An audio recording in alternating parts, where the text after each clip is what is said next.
welcome to today's book club. We're actually talking about, and this is a Trailblazer book. This is one of the first ones that we've done, effective social media. And I know this is a big topic for us and for our clients. So I'm really happy to be here talking about it. And I'm really happy that you guys are here talking about it. So let's go ahead and do introductions. I'm Paula Williams. We help aviation companies sell more of their products and services. John Williams, and I worked for her doing back office stuff. I can see the back office with John's Harley. And cyber. Well, I like it's rare to be able to have the bike in your office, so I've moved my office where I can do that. Hello, I'm Angel, and I help Paula in her admin stuff and also hope to sell more. Hello, I am Ali. I assist ABCI and the clients in content and team as well. And I'm looking forward to this book as a content team. Fantastic. Yeah, I'm really happy that you guys are here because you produce an awful lot of our content. And, it's really good to catch up on what's new and what's old with social media. We wrote a book, actually ABCI wrote a book many, many years ago about social media marketing for aviation professionals. It's actually the first book out. It was, exactly. And actually it's still the only book out that's specifically for aviation professionals about social media. The problem is it got out of date really, really quickly, like embarrassingly out of date. So we did an updated version of it and it was out of date within a year. So I think what we learned is that writing a book about social media is really, really hard, to keep it current, because by the time you finish the book, a lot of things have changed. So it's kind of a dichotomy, saying this is a book that takes probably about a year usually to publish. And then by that time, a lot of the things that you're writing about have changed. But I thought it was really well done. So you want to kind of do first impressions, just kind of going around the room. Was there anything in particular that stood out to you, or any particular questions that you have working with social media? I'll start with a poll that I did on my LinkedIn, and I asked people, what is the number one problem that you have with social media, or the number one challenge or frustration that you have?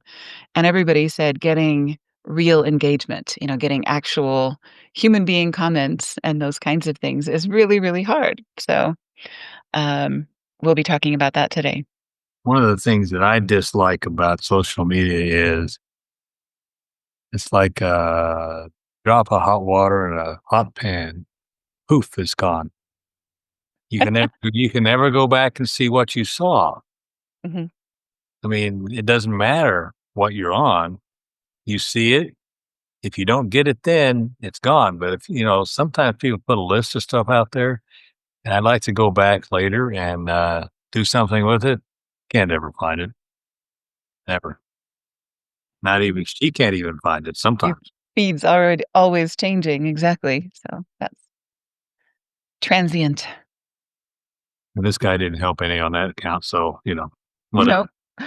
Yep. He's mostly talking about the other side, not from the viewer side, but from the marketer side. And to digress a moment, you were asking about the text I sent out. The last paragraph in there is the most salient, and that's the one you need to look at and think about any social media interaction you do. Any particular thoughts, questions? Yeah, to be honest, I really didn't read the book page to page, but from the last book discussion, I applied what you suggested to ask our very own ChatGPT for the book summary, Right. and yeah, that actually gave me a idea of what the book is all about. So, from my understanding, algorithm is really important in making social media posts effective. It is not about not just creating daily posts, but if posting daily but not growing, maybe we could be ignoring the algorithm of the social platform. And I want to learn more how each platform algorithms work, and using that knowledge to make the algorithm work for you, not against you. So yeah. Right, absolutely. That's the holy grail right there. If we can figure out the algorithm, we can, there's a lot of people and a lot of companies trying to do that, so hopefully they'll figure that out. I really resonate with Angel. It's really happened with me every day on Facebook. Whenever you can say, touch any other post, I see a ton of recommendation which I didn't never liked it and go with them. But I like LinkedIn very much in this regard, as whatever you are posting and what you are updating on your LinkedIn profile in terms of your personal branding, or you are working with someone, or etc. LinkedIn algorithm is working uh, like what you're updating on your profile. It never gives you a wrong impression, wrong profile, you can say suggestion or the post, etc. So for me, social media is very good. I've been very fond of Instagram right now, as Mhm. Instagram is really changing its market and algorithm as well. And the other thing is LinkedIn as well. LinkedIn seems to be a very only resume, you can say, touch of market, or you can see you hunt the job market on LinkedIn. But right now, it is very specific for the branding Yeah. and the larger companies as well as the smaller companies. So whoever want their social media presence, they should be updating their you can say Instagram and LinkedIn to remain on the good algorithm, not on only rely of Facebook. I totally rely right now on the Instagram and LinkedIn. Okay. That's a nice addition. And I think today's topic of book club is something that really, really resonates with what we are doing. So I think it is going to be really learning for us, and we will obviously try to learn new things and apply them for our marketing strategies. So, yeah. Excellent. Well, I'm really happy that you're here.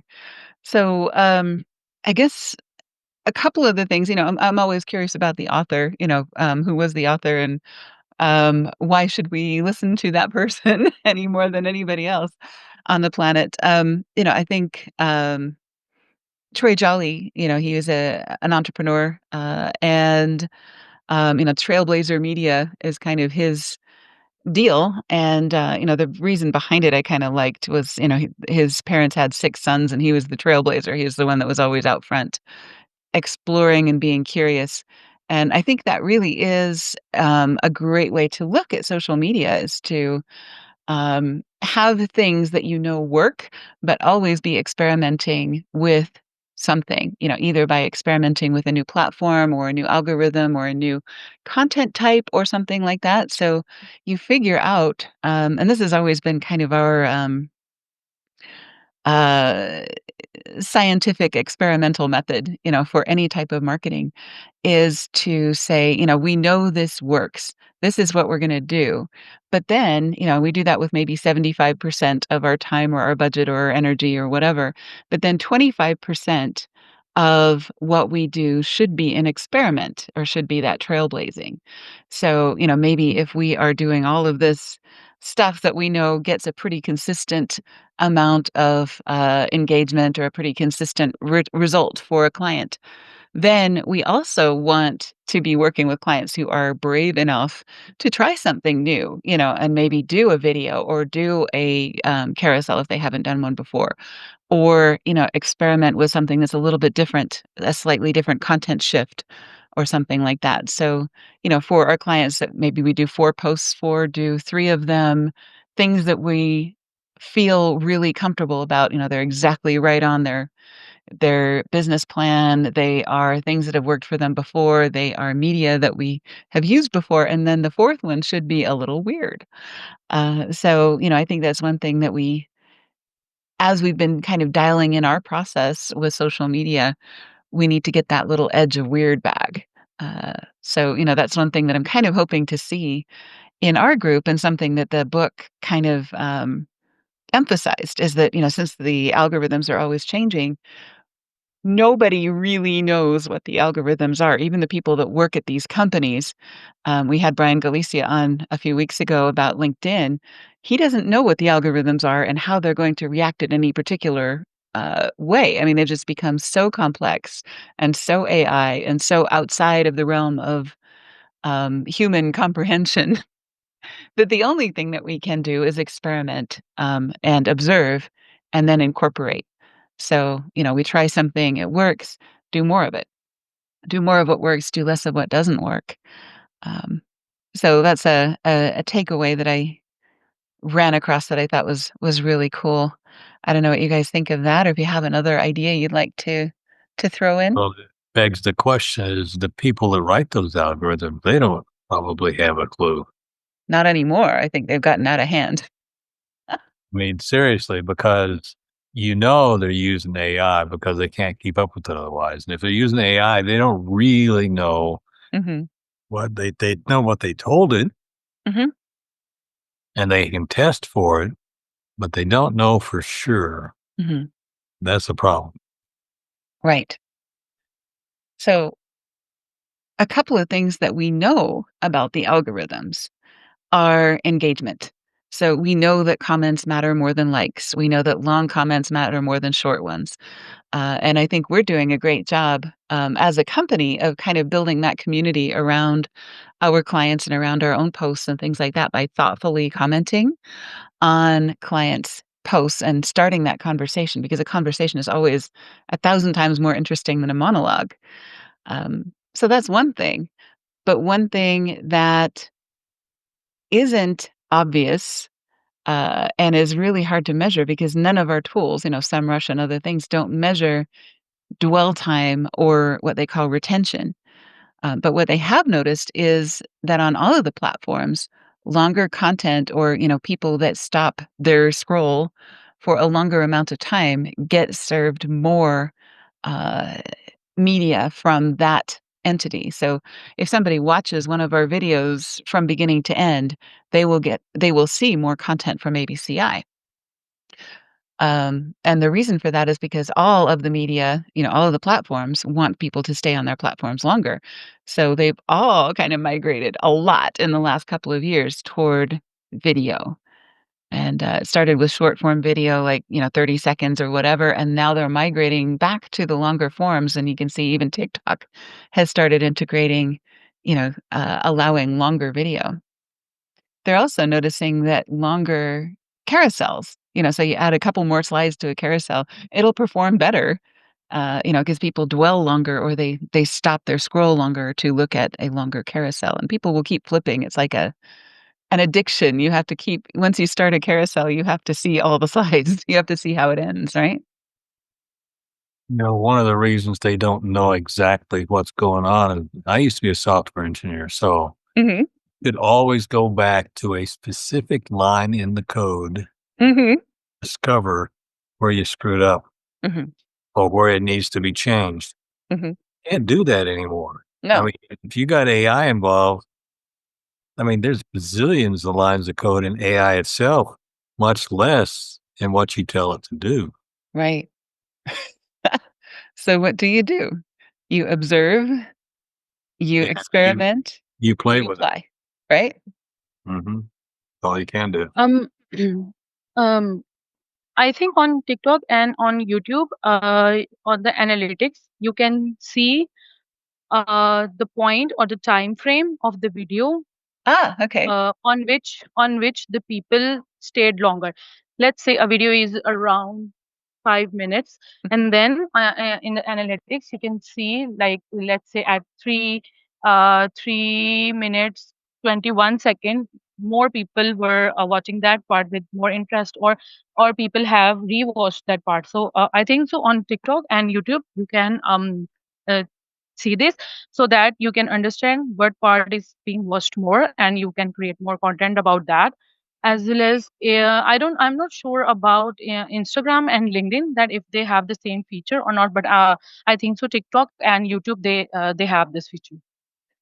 You're absolutely right, Adila. Thank you for that. That was a misstatement on my part because I I kind of think of social media is everything but YouTube, but it is. I mean, it absolutely is a thing. So, and YouTube gives very specific analytics on watch time and other things. So an excellent point. Thank you for pointing that out. And TikTok also. But yeah, I don't think SEMrush does anything along those lines for any of the platforms that it tracks. And I don't think you can find it on LinkedIn. Let me know if I'm wrong, anybody, or if you've seen anything along those lines. Hmm.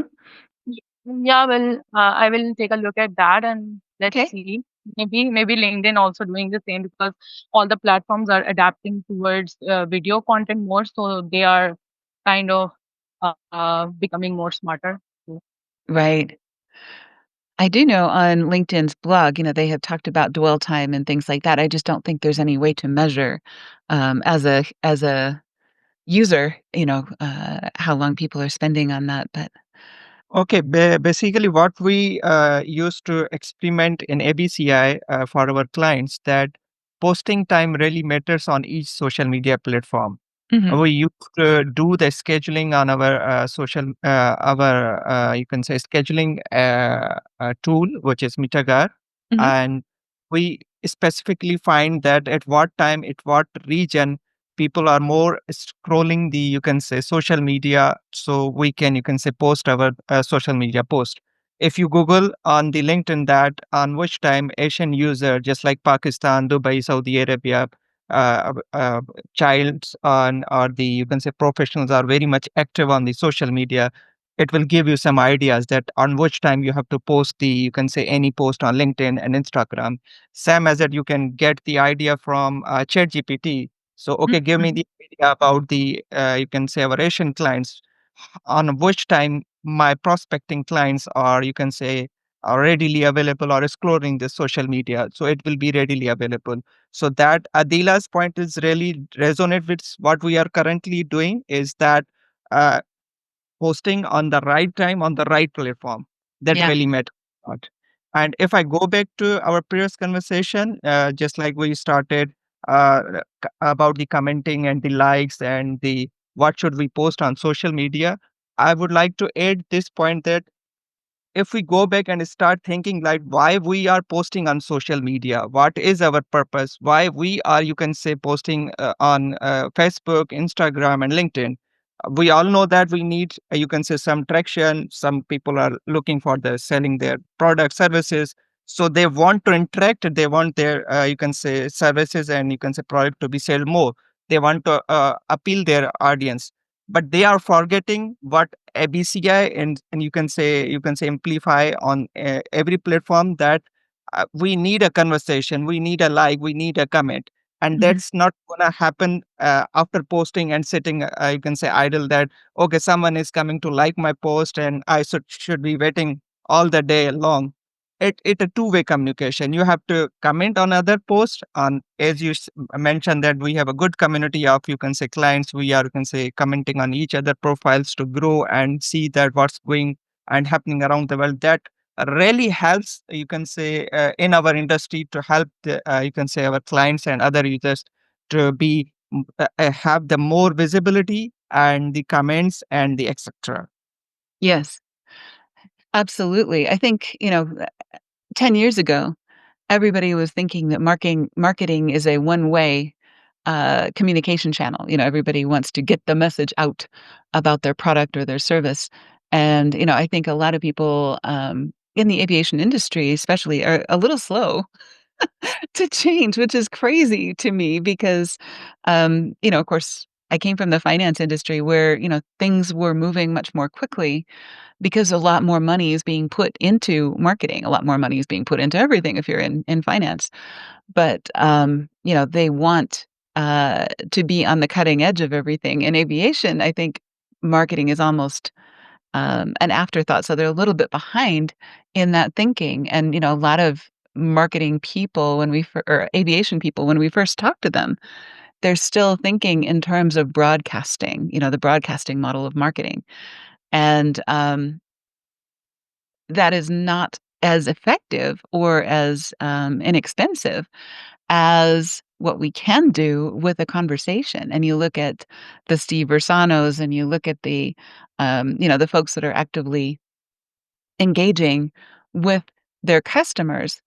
And, of course, we read a lot of books about this. They ask you answer and the story brand and, all of those things.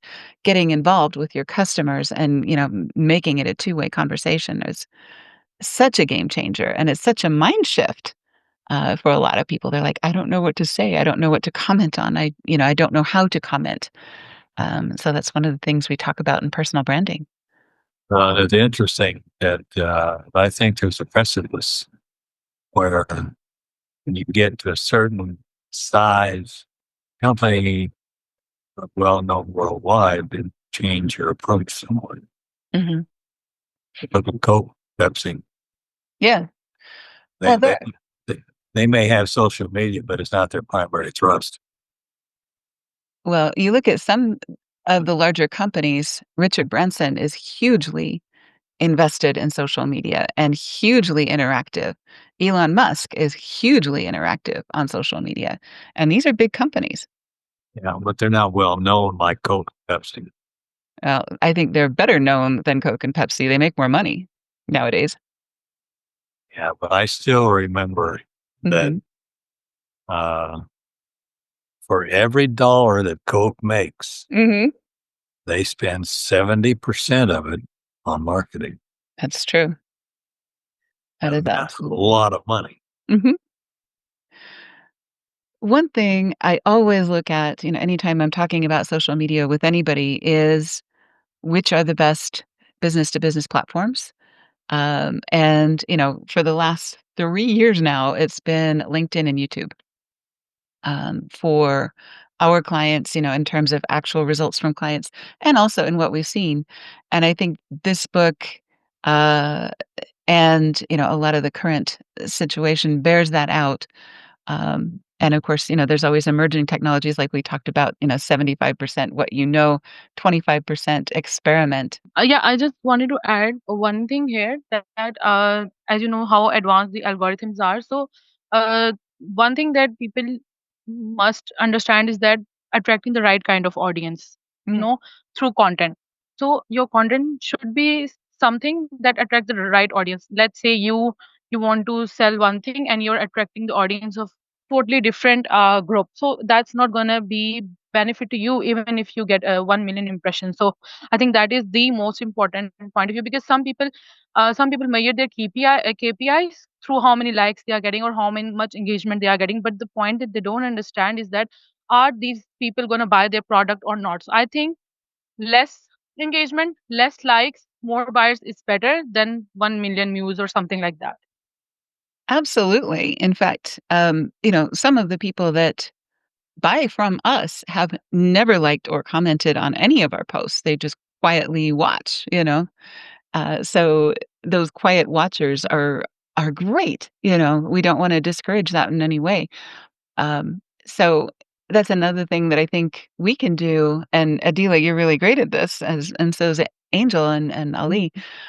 We put together content calendars so that we are covering their main audiences, and then also maybe throwing in something like a um, Fun Friday or Fun Fact Friday, or something that is a little bit lighter or a little bit off of their main topic in order to get that engagement algorithm up. So, the purpose of some posts is to sell.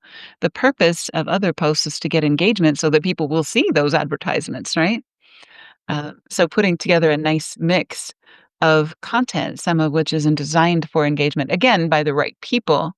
If you're putting in, I don't know if you remember, it was a couple of years ago that people would put in these jackass videos. This is like one of my least favorite things about the internet, where they would do, people just doing stupid things, running into buildings on their skateboard or something, I mean, just people crashing or whatever that's completely irrelevant to the brand. And for a while, that was something that people were just like, well, should we be doing something like that? Just something completely irrelevant, but highly engaging. Um, and the answer is absolutely not. But you should be doing something that's a little bit lighter and a little bit more fun uh, in your own audience and in your own topic and in your own situation. So you don't want to go too far off the deep end and do something that's going to turn off your current audience. But I think, there's no harm in posting about holidays or posting something that is not as deep or as compelling, or not everything has to be a profound insight. We're not like that as humans. We have light conversations and we have heavy conversations, but I think our social media needs to be the same way.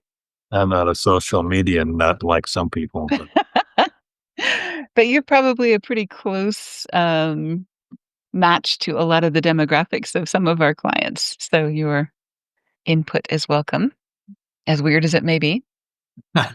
thank you about that. Hmm.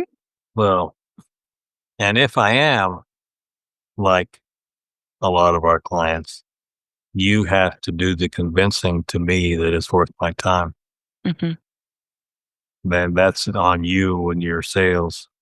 Hmm. It has to be something that's valuable or at least interesting for you to notice it. Oh, valuable. It's got to be. You got to show me there's a return on investment of my time. Hmm. Oh, I've seen you show me some funny videos from time to time and say, you have to see this. Yeah, but that's just cursory stuff. We're talking about business. Of course, of course. Um, But if you are spending time on some of those videos and things like that, then you'll see more from that same company because you spent 30 seconds dwelling on a video or something along those lines. But just also to Yeah. add about this, when it comes to creating engaging content, one thing that really um, attract is even outside the book. I've read LinkedIn post.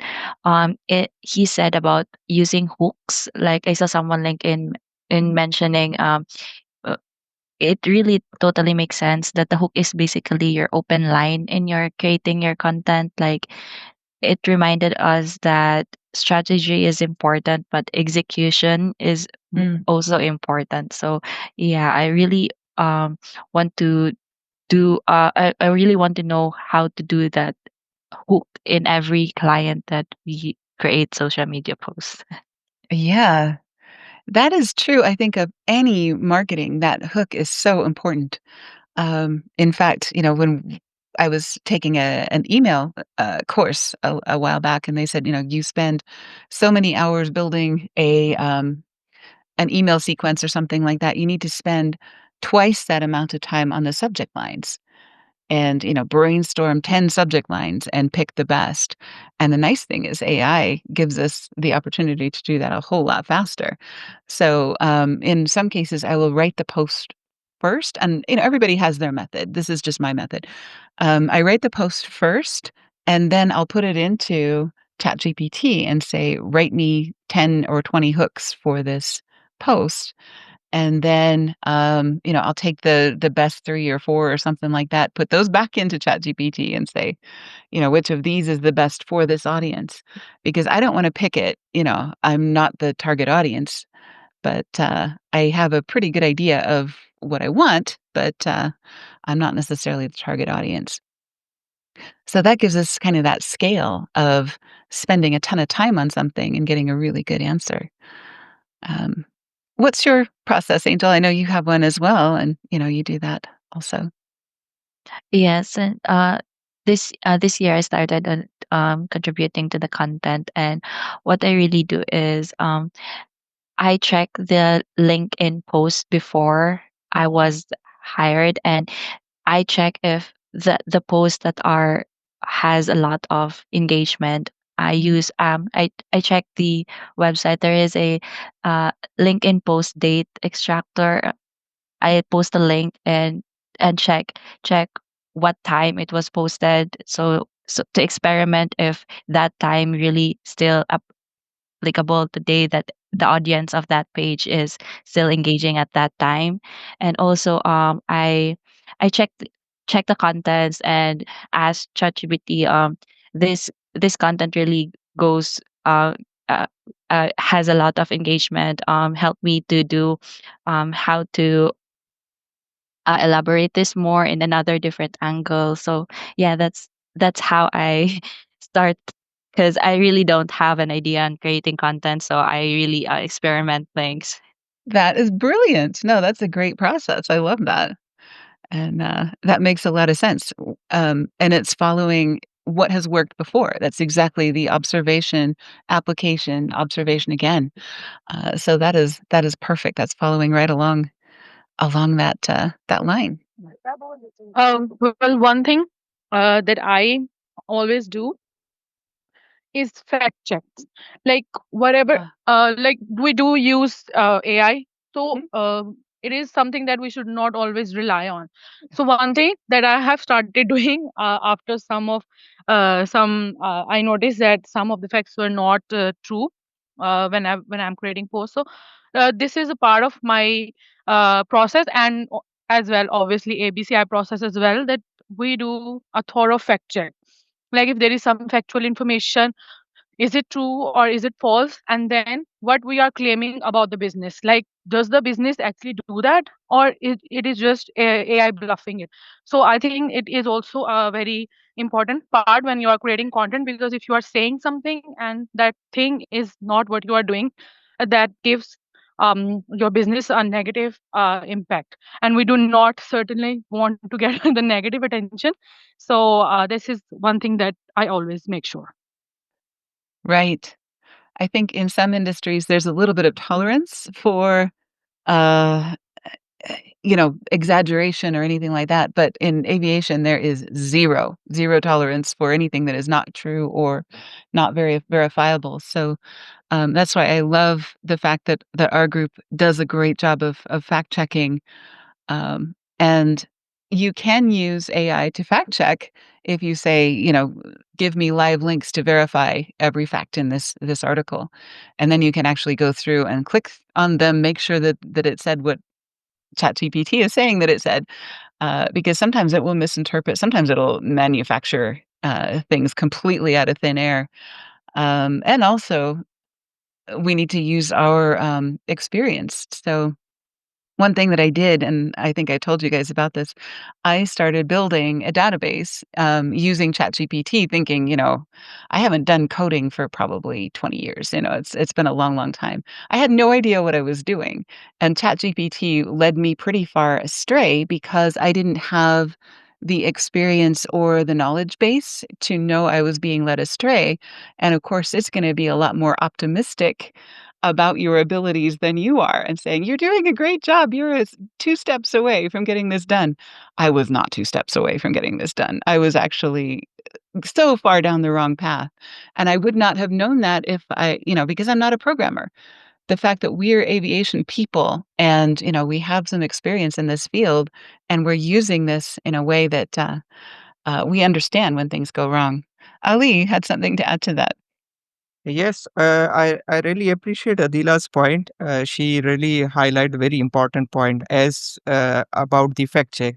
This Yeah. is the reason ABCI have a strong content process. We do have a content process, content creation process. In that we have research, propose, draft, review, fact check, client review, and the final design. Mhm. So whenever we are drafting a content, we as a team review each other post. If anyone is missing anything, the other guy in the team member really, you can say, come in and jump in and help to review everything. That this is the process we are moving forward and helping clients to achieve their best draft what they are looking from the ABCI. Mhm. Absolutely. Our content process and, Ali, Adila, you guys have been working this for many years, actually, refining this process and getting better at it. And Angel, you've just jumped right in and made it your own and have contributed really well to that. But that process, I think, is something that is really hard to beat. With AI, a member of that process, or as we like to call him the intern. um, we need to make sure that we keep him in his place and, don't let him run the company because he's not capable of that. And, make sure that that's the case. I just want to ask a question which comes in my mind and the client side as well. Mhm. Uh, do you think the business should prioritize the SEO knowledge for their social media and for their teams and creating the content? I do want to hear some of your feedback on this. So The connection between SEO and social media, is that what we're asking? Yes, they should be prioritizing their, you can say, content as per the SEO, Google site, or their content team should be, you can say, have the better knowledge of SEO to draft the contents. Good question. The way we started, when John and I started ABCI, we were a copywriting company.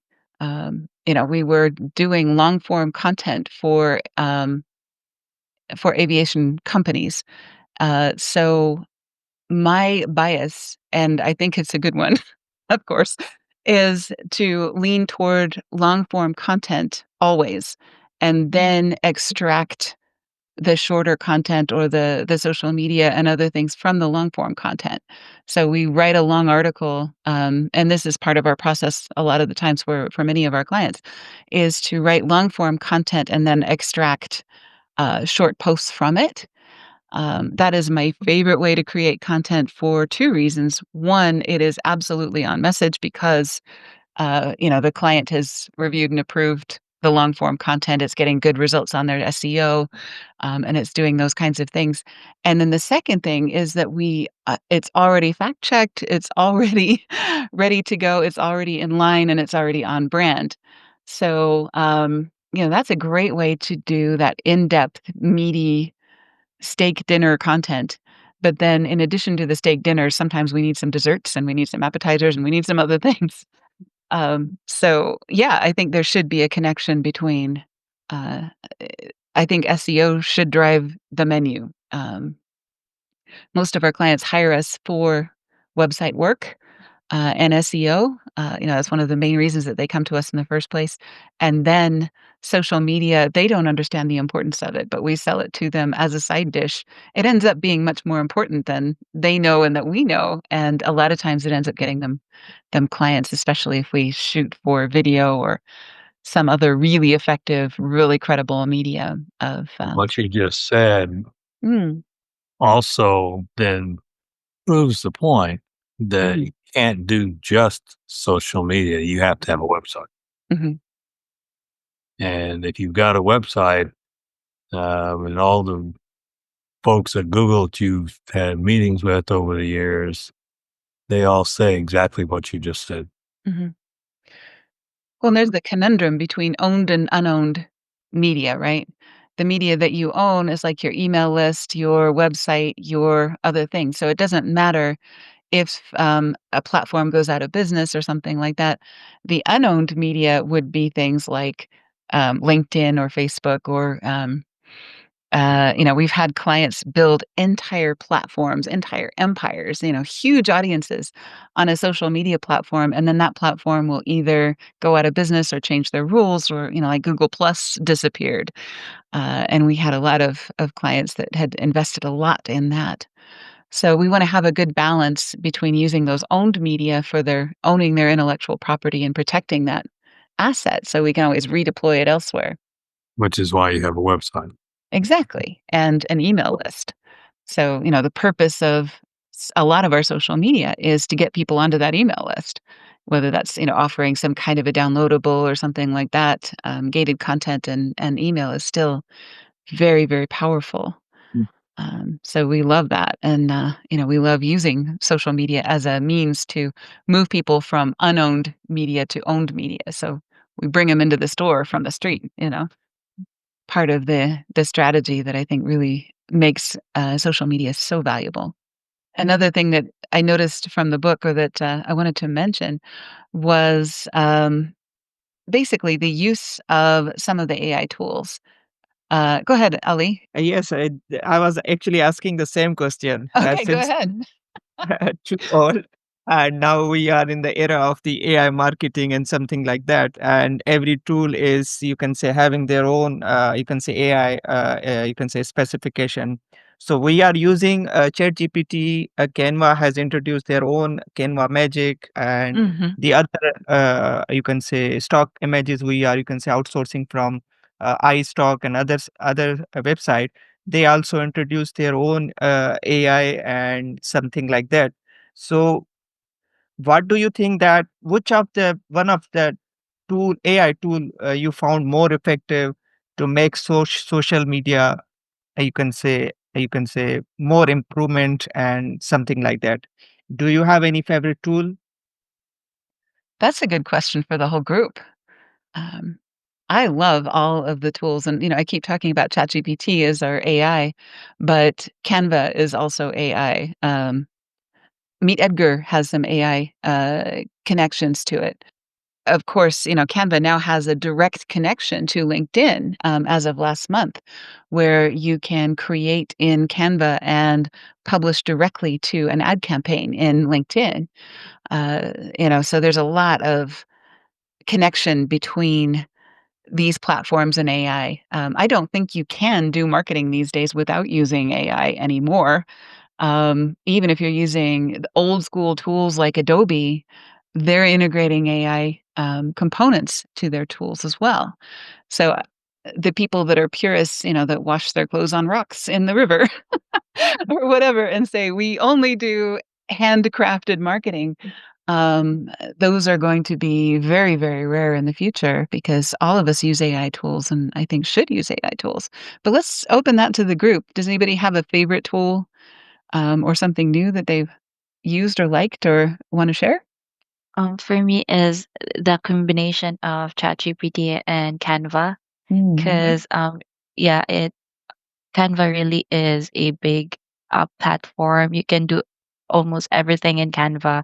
You just need to explore more about it. And also, u- using AI, especially, it helps us create automate repetitive tasks, craft highly personalized content, which is really really helpful in our company because it takes uh, a lot of that before, as I've done my research. You need to manually schedule your content. You need to manually uh, edit it from the scratch, which really is time consuming. And with AI, it really helps us to do a lot of things than just doing that from the scratch. And Canva is really, really, for me, is really the great AI because you can do some sheets, you can edit content, you can edit video, and everything is almost there. So yeah, my favorite tool is Canva as of now. Excellent. Um, my favorite tool, I have three. So basically, all these three tools really like help me with all the creative tasks. So one is obviously ChatGPT, brainstorming and everything. And I think with ChatGPT, you can real if you know how to like use ChatGPT, how to train it, how to add information, and then extract what you need, then it's a really really great tool.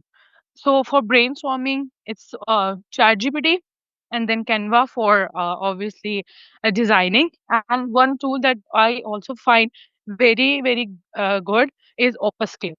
So Ah, Opus Clip is very great tool because it gives you a lot of options for captions, and it's very easy. Like if we had to do the captions, sorry, the subtitles, or you can say the captions manually, it would have taken centuries. I don't know, yeah, but long Opus time, Clip made it. Yeah, but right? Opus Clip made it easy, very easy. So I think it's really great. I always try to explore every new tool, and I shared a website where every new AI tool you can say publish over there. But the website is futuretools.io. Ah, Whenever any tool comes in related to any image generation, ideas, copywriting, etc., website, they being published in this website, all you need to do this to explore it and see that is it worthable to use or etc. But as a team, what we are doing is relying on our, you can say, ChatGPT and the manual method. Canva is the great tool, and it has improved a lot by the times and have the more options since we started. As if I started my career in 3 4 years ago, I have never this provision of extra tools just like animation, text, sliding, or new, you can say, designs. So and they recently announced some, you can say, video editing features as well, which are also great. we are also improving. Angel and Adila is improving our content, graphic post as well, the video post as well, by the featured announced by the Canva this month. So I shared a website, and this is really helpful. I always try new tool to see that what information I need to get and how quickly. The reason is that how much time I'm saving right now, rather than I'm spending couple of hours wasting my time and getting nothing. So I try to find the relevant tool and expedite my timing by exploring them. So my favorite is ChatGPT, Canva, and for the image generation, I have the couple of you can say tools I rely on. But most importantly, I believe that the real marketing happens when you share your own personal images, whether you are sharing your personal product images, or you can say hanger or MRO snapshots or office snapshots. That really resonates. So the second question will be coming in this floor is that, do you think the AI images really, you can say, hunting the market, or do you think that the real images, you can say, making more impact in the, you can say, selling the product or services in the aviation market? Right. No, that's a great question and great insights, everyone. Thank you for sharing that. Um, One thing that I do recommend that everyone do, every single client that we ever have, in one of our first meetings, I always say, please, please, please, please, please take lots of pictures and lots of video. If you go to an event or even just around your facility, around your hangar, because real photos, real transparent photos of real people doing real things is always better. People love transparency. They love to see what's going on behind the scenes. When John would get our aircraft worked on, he always wanted to be in the hangar, and he would actually take pictures in various stages of the airplane being taken apart and other things. And knowing, I think aviation in particular is just such a visual field. Everybody wants to see what's going on, who's working on my aircraft, what are they doing, how are they doing it, and what's under the hood, and how does it work. That's really a very appealing media. So I think every client that we have, I always hope that there is somebody on that team who is willing and able to run around with a camera all the time, pretty much, But taking pictures. aviation is full of people that need Mhm. to know how stuff works. Mhm. That is the nature. Wrong, like stuff goes wrong when you're flying, you have to know how it works. So you have to be able to figure out how to compensate. To figure out if you got the curiosity and you want to go see how stuff works in the maintenance room, the maintenance office, hangar, you're the kind of person that will figure stuff out. People always ask me how I'm able to do what I do. And I said, you got to know how stuff works. Mhm. That doesn't mean you got to fix it, but you have to know how stuff works to make it last longer, to make it more efficient, to use it properly, to be safe. I mean, there's tons of reasons. You just need to know how stuff works, Yeah. not just in aviation. Mhm. I'm kind of a fan, and I would like to learn more about, and looking forward to the evolution of Midjourney, and other tools like that. But there are some severe limitations to them, especially with airplanes, because they always make airplanes wrong. And to John's point, you put a bad picture of an aircraft in front of an aviation person, they're not going to notice how beautiful it is. They're going to notice every little thing that's wrong with it. So, I love some of those AI image generation tools because they give you exactly what you ask for the most part. But a lot of times they will include weird little problems that aviation people will notice that other people won't. So I'm really cautious with that. And, I'm really cautious, especially with portraying any aircraft with it. But yeah, that's one of my favorite tools as well is image generation and other things. But to your point, Ali, real pictures are always the very best, and they always get the best engagement.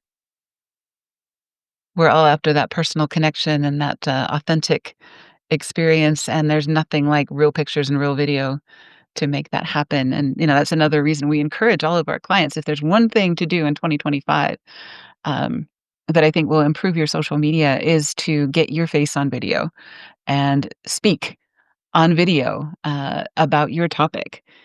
There is so far no great substitute for that, yeah, right? There's no AI that can do that for you, and that's authentic, that is from the heart, that is sincere. That's something that can't be faked easily, and, again, people are after that authenticity. So let's just go around the room one more time. Any famous last words or any thoughts about, anything that you learned today that you didn't know before? Yes, the last word you mentioned, that storytelling and the real connection really matters. Mm. I tried a lot of content on my LinkedIn, but whenever I post a real image of myself or something I'm doing, it gets more engagement, likes, comments, etc. So this is something I'm taking from this conversation, and I really appreciate everyone feedback and insight.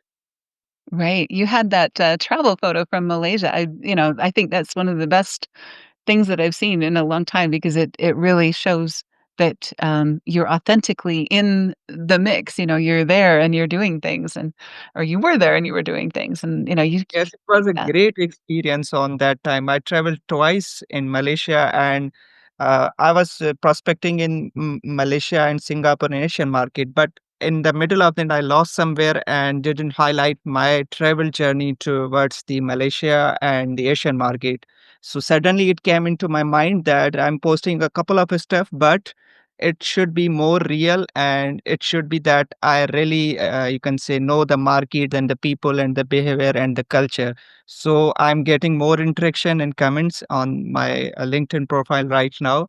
And this is the reason I mentioned here that my real takeaway today is to get posted the real images that tells the stories, and you can say get the more impression from your clients and what service you are selling or products you are selling. So it's building the connection and the community as well. Right. Absolutely. Me as well. I think real connection starts with when you start really showing yourself, because it builds another level of trust. Because when people know you by face, they kind of just trust you. So I think, and then so much negativity about uh, there is so much negativity about trusting online. So when people actually know you through your journey, because when you are sharing your own personal stories, you are not just sharing them, you're sharing your journey, like you are entrusting other people so much that you are sharing yourself.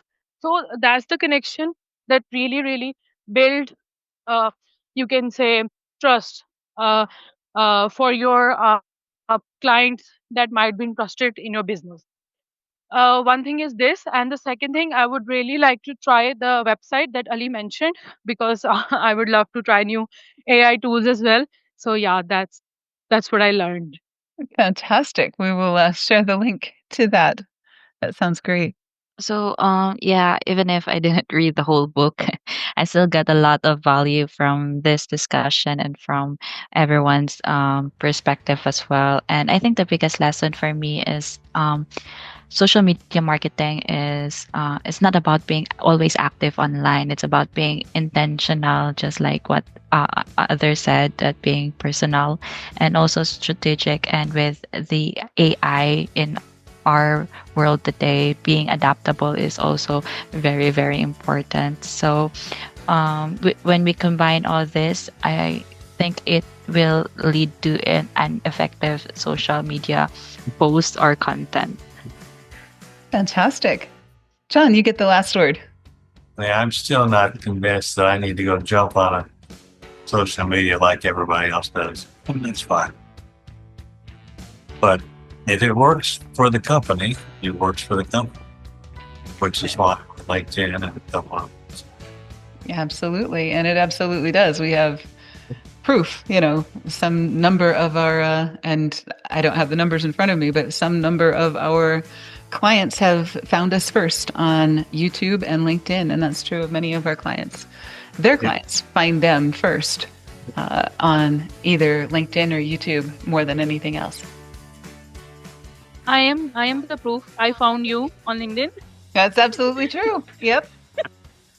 Yep. And then you brought us a client that found you on LinkedIn as well. So that's absolutely. That's some solid proof. Mm-hmm. All right. Okay. Well, I'm convinced, and I get to make the decision. So there you go. Thanks, you guys. I really appreciate you taking the time to spend some time with us today, and I'm really happy that we chose this book and spent some time talking about this, because this is a big deal for us and for our clients. We'll be talking about this more, I'm sure. So, thank you. Have a great day. Thank you, everyone.